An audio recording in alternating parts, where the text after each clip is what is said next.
Hello there, welcome to podcast 2, and warm welcome to everyone who are joining with us in this podcast. Uh, Today we would be discussing about the season up ahead. The point being, we won't go into the technicalities and more in-depth analysis on what are the parameters, but we would rather discuss about few fundamental things, which are there is a lot of misconceptions on the fact that about the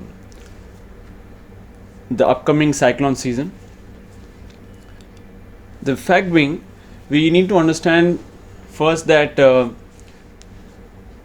North Indian Ocean has two parts, okay? Predominantly Arabian Sea and Bay of Bengal. Majority of the system form in these two water bodies.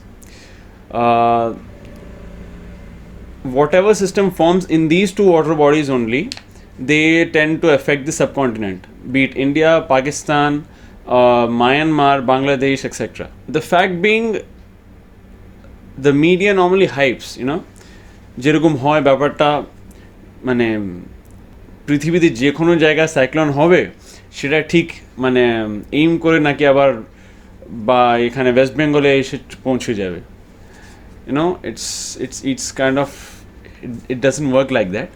But yes,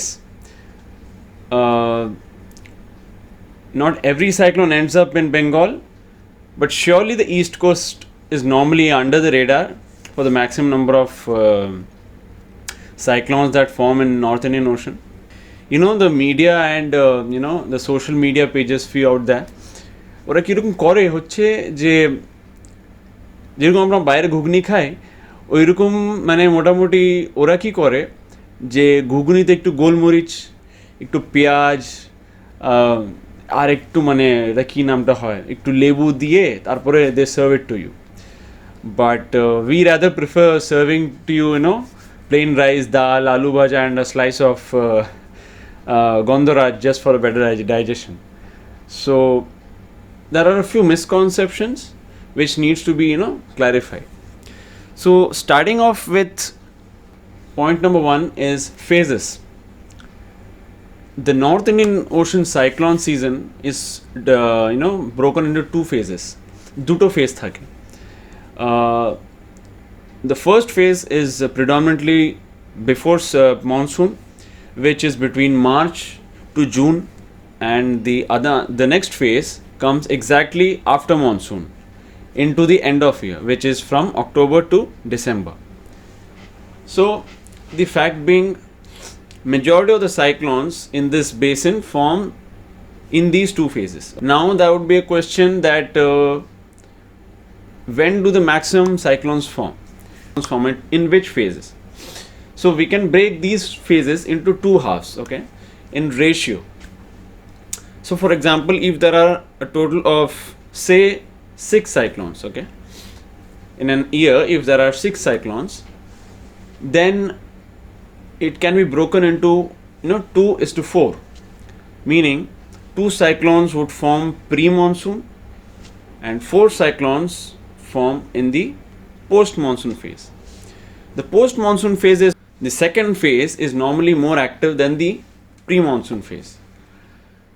But having said that, the climate has been changing, and there might be a few years where the pre-monsoon phase might churn out few more cyclones. So the fact being, when we are talking about this year's season up ahead, with La Nina going into active phase, the South China Sea, or more predominantly the Western Pacific area, gets warmer, okay. So is the possibilities of more cyclones over both South China Sea as well as over North Indian Ocean. Now, having said that, along with that, a few more parameters. I won't go into the details, but the descriptions are given in the link. Why cyclones don't form in monsoon, about the MJO, which is Maiden Julian Oscillation, and about the IOD, which is Indian Ocean Dipole. How these three things, influence cyclones in North Indian Ocean, it is given. Looking forward in the season, given the current, active phase of La Nina and favorable parameters of MJO, there is a very good possibility that North Indian Ocean, I am not mentioning only Bay of Bengal, but the North Indian Ocean, meaning both water bodies, there are good chances that over the next 2 months, which includes this month as well, over the next 2 months, starting from October to December, the season might be quite active with somewhere around 3 to 5 systems developing. Now, how many systems will affect East Coast or how many systems will affect Bengal is a matter of fact. When the system forms, then only it is possible. Like, even the greatest of the experts cannot predict that. The specific prediction is only possible when the system forms, because whatever the prediction happens on the merit of that situation and the parameters which are present in that situation, because atmospheric parameters are dynamic. What it is today, it would not be tomorrow, and it would again be different the day after. So given those facts, this season would be active enough with at least 3 to 5 systems around the around this window. The number of pulse from the remnants of this few systems from South China Sea would also pop up in Bay of Bengal. To add to this, if you focus on Bengal, West Bengal and Kolkata, Amphan earlier this year has already had quite a bit of, it has inflicted good amount of damage to the city. People have to realize on this fact that along with the authorities, that the city is still kind of coming out of that impact. We aren't in a good position still. I would discuss more in depth about how the condition of the city is after Amphan in a small briefing, which I would say now is that we are fragile, right? We are incredibly fragile at the given moment, and if God forbidden, if a system manages to head towards us with the same intensity or even a lesser intensity than Amphan, it wouldn't be great.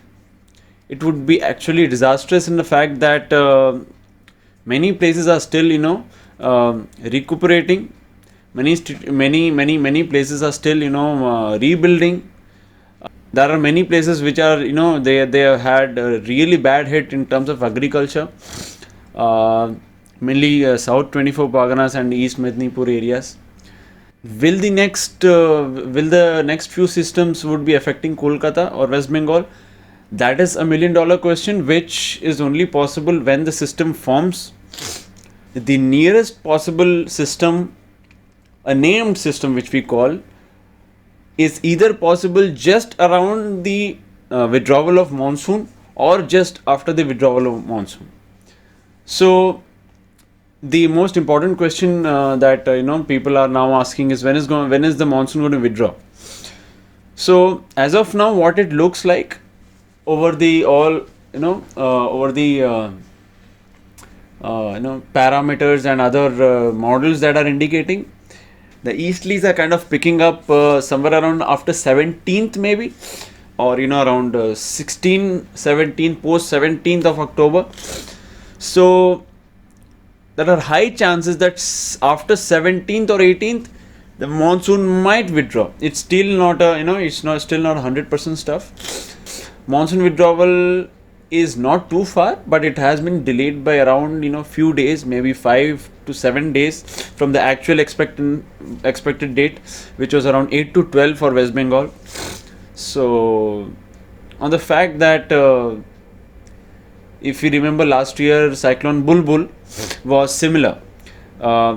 It had developed immediately after the withdrawal of monsoon, and if we can maybe probably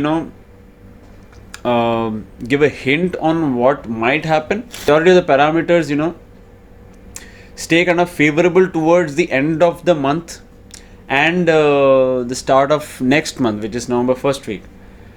So this phase might spin off a decent cyclone, named cyclone, and let's see how it pans out. As of now, one should not dramatically say pujo te ebar brishti hobe bole, but monsoon might not be there during pujo, but wet weather, if it would be there or not, it would be much clearer once the upcoming low pressure or a depression, which is going to take place after 10th of October, once that ends, the picture would be much clearer. So we need to wait for maybe another week or 10 days, maybe a week. It would be better if we wait, and then we can have a clearer picture about how the puja is going to be. Nevertheless, signing off from the second episode, and the next episode would be on next Wednesday and not Sunday, just because we are working on a few more topics. As of today, signing off, and enjoy the last few days of monsoon, and be happy, stay healthy, and may the power of thunder and lightning be always with you.